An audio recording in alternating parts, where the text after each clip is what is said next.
the degrees taken by our honorable judges useless? Can you please clarify your question, Ms. Speaker? I am asking you if based on your speech earlier, the degrees, are you claiming that the degrees taken by our honorable judges useless? The question is irrelevant, Ms. Speaker, because you are including the judges in our proposition. Okay. Isn't it important to invest for us to elect the best? Can you please repeat your question, Ms. Speaker, for it is not received properly? Isn't it important to invest for us to elect the best? Yes, of course, Ms. Speaker. Thank you. Next. But the best is not all Yes, thank you. educated, Ms. Speaker. There are some that are experienced. That's your point.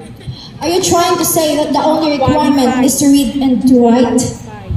Yes, Ms. Speaker, it is stated in the 1987 Constitution. Your point. How can you say that a person without a college degree can rule the country? Again, Ms. Speaker, can you please repeat your How can question? you say that a person without a college degree can rule the country?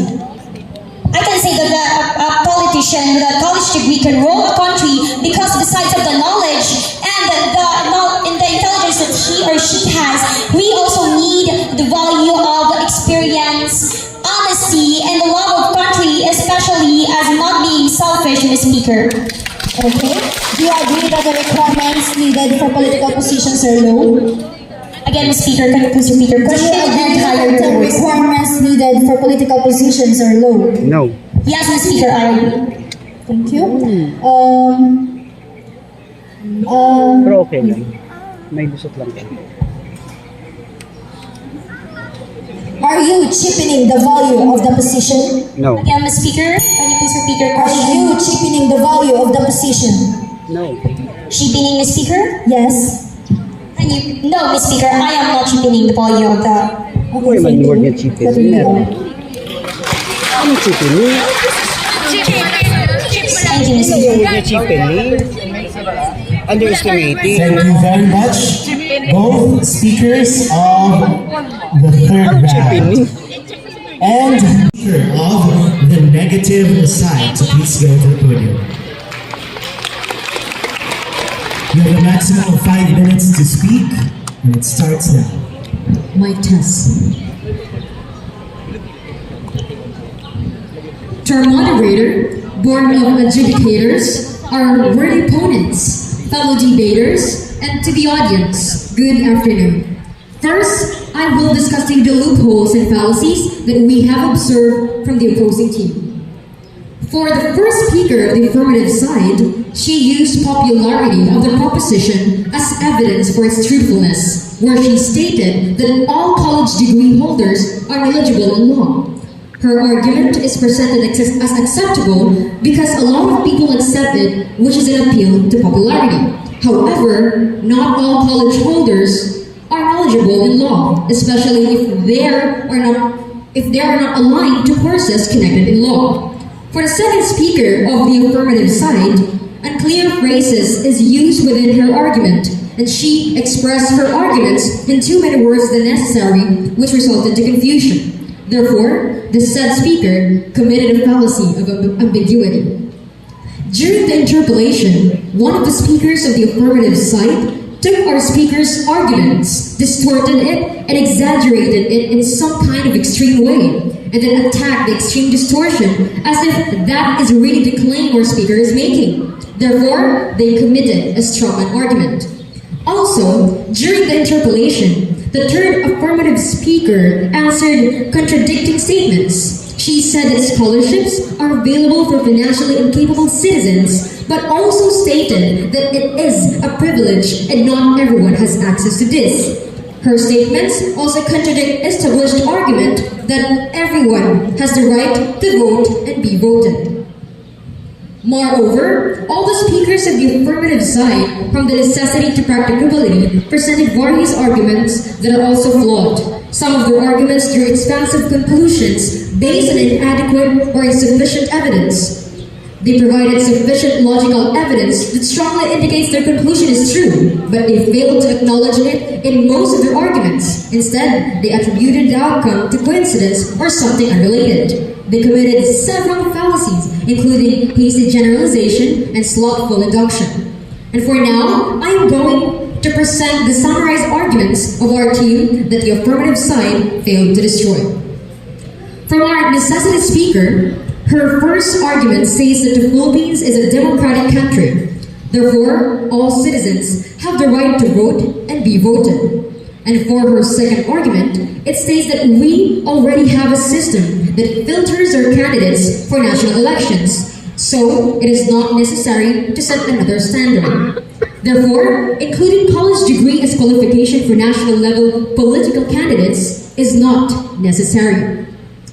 From our beneficiality speaker, her first argument states that college degree requirement is discriminatory and anti-democratic, and it's subject to proposition and rightfully limits the option of the voting population and give the rich the upper hand. And for her second argument, it states that it cannot restrict the political dynast from entering the Philippine politics. Therefore, including college degree as qualification for national level political candidates is not beneficial.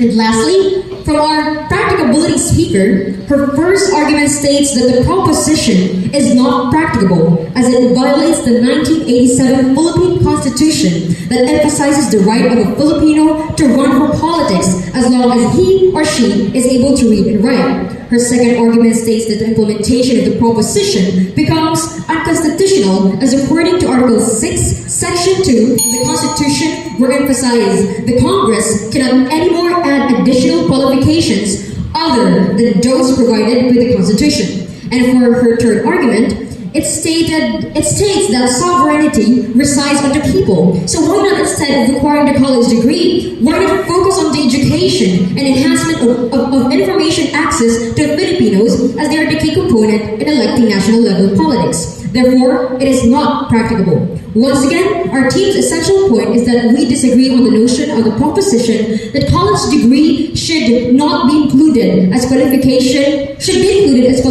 for national level political candidates. All the points were addressed and successfully proven our point. With all the statements, facts, data, proof, and pieces of evidences, I am certain that we, from the negative team, successfully challenged the definition that was defined by the affirmative side. Therefore, on behalf of the negative team, standing firm with the status quo, contradicting the proposition, and declaring with full confidence that we, the negative side, successfully achieved victory over this debate. Thank you very much. Thank you very much. Rebuttal speaker of the negative side. And now, our last speaker, no other than the rebuttal speaker of the affirmative side, will now take the podium for her 5-minute rebuttal speech. Good afternoon to all of you, especially to our dear judges and fellow debaters. I am Kia Fepores, and as the rebuttal speaker of our team, I will summarize our key points in comparison of our argument, which also shows how the opposing team even confused in their stand. If we can have our education through experience, then why are we still striving hard to have a degree now?